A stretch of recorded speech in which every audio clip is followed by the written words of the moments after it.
Hello, my favorite fools. On today's chopping board, we find the wall climbing, punch throwing, arrow catching, scaling, lacking, mad crying monk. After the ranger rework, they might just be the worst balanced class in the game, and not even in the good way. They need some serious love from Wizards of the Coast very, very badly and very, very soon if we want to see any improvements. But let's not beat around the bush and begin with level 1.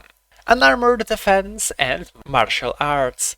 Unarmored defense is the same feature as the one barbarians get. If you don't wear any armor, your AC is equal to 10 plus your dex and wisdom modifiers. This sounds good on paper, but it actually underperforms heavily for a melee-focused class such as Monk, especially since they only get a d6 hit die, like, come on, as well as standard array for ability score improvement levels. You do not have the resources to max out your AC most of the time. That's bad, that's not very good. Martial arts, on the other hand, is not the best. No.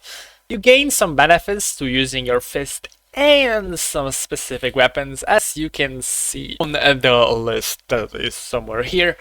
They are very decent, but the damage falls off hard very fast, no matter what you use, so yeah, kinda skill issue. We enter level 2. Unarmored movement, dedicated weapon, and one of the worst thought out features in the entire game, key. Unarmored movement. You gain extra movement speed when not wearing armor, UP. Okay, I am and will continue to shit on monks a lot in this video, but this one feature is goated.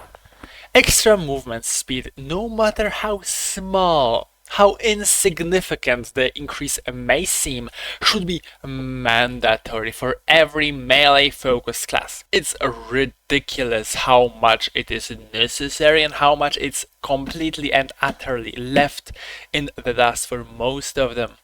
It's sad, they need that.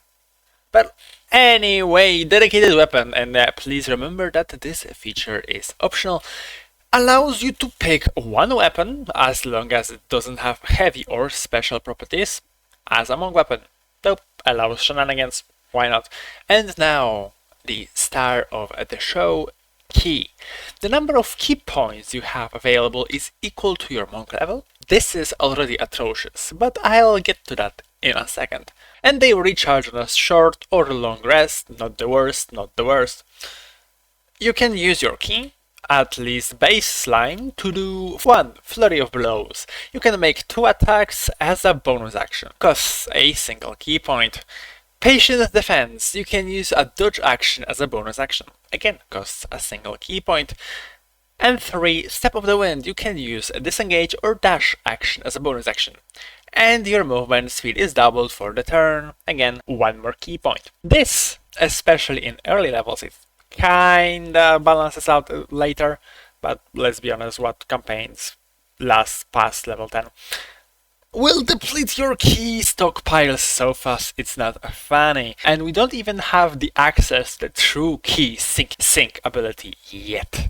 The amount of key we get is just so small. At level 2 you can use 2 of these things before needing a short rest. That's not even funny anymore, honestly. But we will get back to that in a bit. Now it's time for subclass levels, which are 3, 6, 11, 17. Wait for your turn in a special video. When you reach 3rd level, you also gain deflect missiles. You can use your reaction to reduce damage from a single range attack. If you reduce damage to 0, you can catch the projectile and throw it back by using a goddamn key point.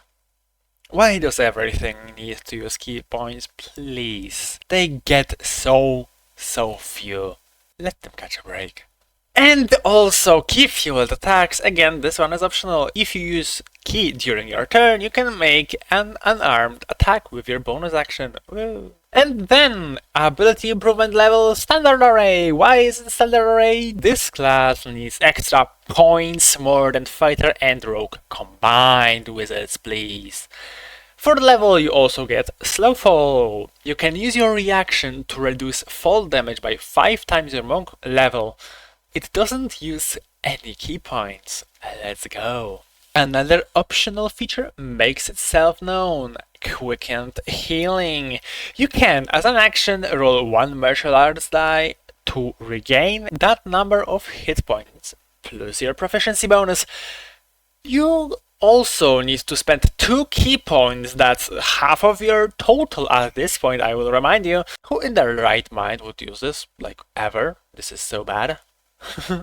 Anyway, level 5, extra attack, focused aim, and stunning strike. Ooh boy. Extra bunk, bunk, the usual style. Focused aim, blah blah, is optional.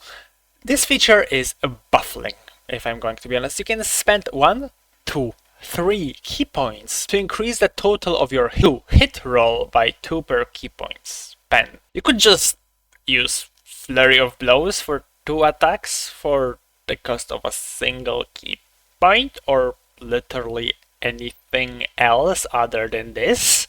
Why is this in the game? In what situation would you ever use it? Unless you are like super desperate for a hit, I do not see this ever coming to play. This is ridiculous. And finally, the star of the show, Stunning Strike. You can empower your melee attacks for a single key point. If you hit with it, the enemy must succeed a con save or be stunned till your next turn.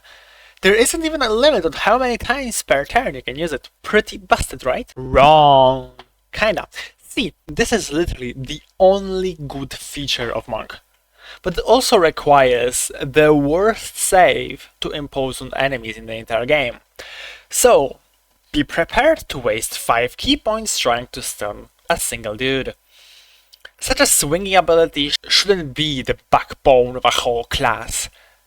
And the fact that it is shows how badly monks need not only to get some buffs, but should be completely reworked, in my honest opinion. Then, moving on, level 6, Key Empowered Strikes. Your unarmed attacks count as magical. Neat. Level 7, Evasion and Stillness of Mind. Evasion is literally the same as Rogues. If you fail a dex save, you only take half damage, and take no damage if you succeed. Surprisingly, you don't have to use key points to do it.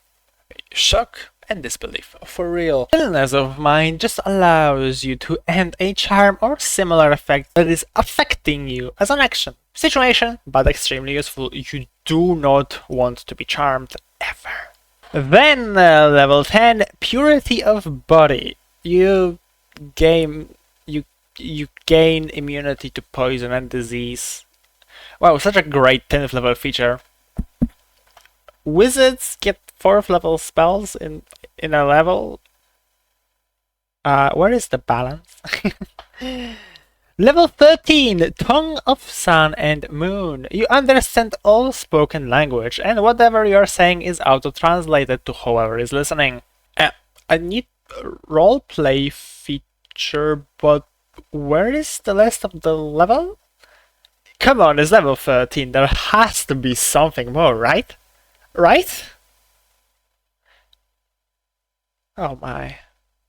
Level 14, Diamond Soul, an actually good feature, wow. First, you gain proficiency in all saving throws, amazing. Second, you can spend key points to reroll a save. This is actually something I can see myself using key on other than Flurry of Blows plus Stunning Strike. Wow, it only took us 13 levels. Level 15, Timeless Body, and we go back Lemao. Another roleplay feature at the last tier of play. That's ridiculous. You basically don't age. We can still die of old age, Lemao. What is the point of this feature? What is the point of this feature? Can somebody tell me, please? That's ridiculously bad. Second to last, we get level 18, Empty Body. You gain 2 abilities. First, by spending 4 ki, you can turn invisible for a minute and gain resistance to all damage but force. A good defensive ability, not going to lie, however, monks still have that D8 hit die, so this basically puts them on an equal playing field with fighters for 4 kill. And the second is that you can cast Astral Projection for 8 ki. At least this time they tied a roleplay feature to an actually decent-ish one. And finally, the cherry on top, the long-awaited capstone feature. Perfect Self. Lemao the name. If you enter a fight with no ki, you gain 4. 4 ki. That's not even funny anymore. Spare change doesn't even cover how little this amounts to. Lol. Anyway, time for a little retrospection. Wow. To be perfectly honest, I don't really have all that much to say about monks, besides what I've already said. I can tell you that some mobility feats like mobile could be either really useful or a complete overkill depending on your DM. Polearm, Master and Crusher are nice damage/utility options, though remember that monks need them ability points very much, so I would advise you to not take more than 2 feats, and that is already stretching it, Emo. As for homebrew editions, I like to 1. Increase the number of key points they get by their wisdom modifier. Seems to help a lot, especially early game. And 2. I give them an additional ability score increase at 10th level. Let's be honest, they really need those, and the power level of monks doesn't justify them having to be a mad class like at all, so yeah. Those 2 changes are just about enough to make the monk feel a little better than if they were a fighter that just kinda forgot their weapons at home. I am comparing a fighter in a positive manner to another class. Oh my god. But anyway, that is it from me today. I will see you soon, hopefully, and shimmy shimmy yay!